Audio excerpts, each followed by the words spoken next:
You were adamant that weight classes matter.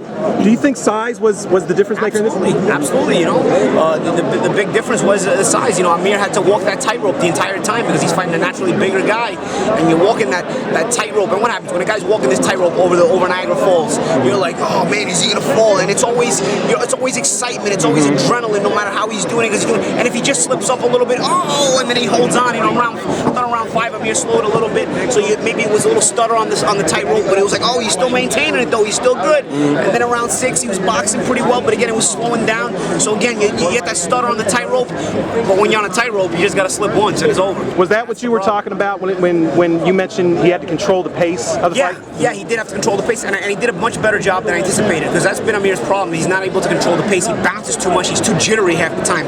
When I saw the fight, and he was taking little steps to the left, little steps to the right, feinting, using his jab to put Canelo out of position very well. He was able to catch his spots to rest up.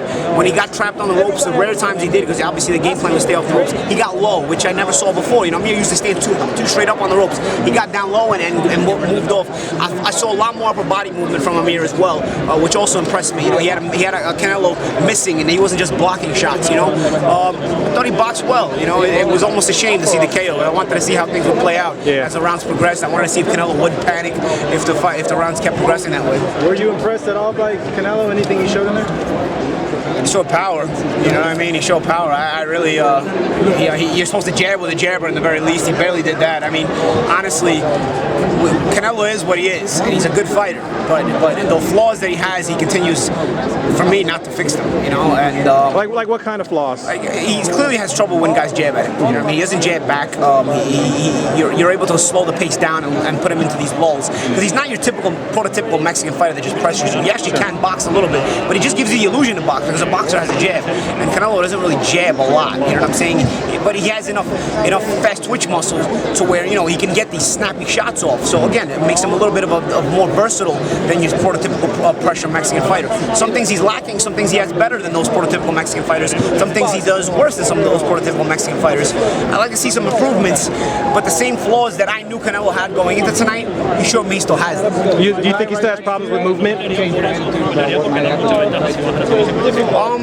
No, I picked Triple G in that fight, you know, and again, it's another thing where size matters again, and in that particular situation, it'll be Triple G who, you know, is a bigger guy, and it'll be Canelo kind of walking the tightrope, you know. So, you know, I mean, I can't really say anything changes. I would still favor Triple G in the fight.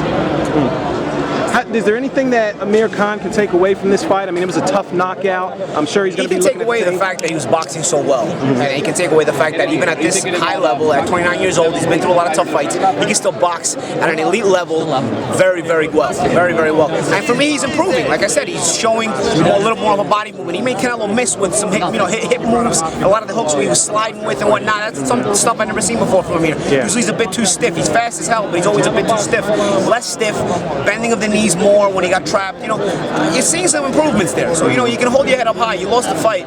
You fought well. You fought better than expected. And the things you've been learning are clearly showing. You know, this is not the Amir Khan that won the silver medal at the Olympics. He's added some stuff to that, and that's what you want to see.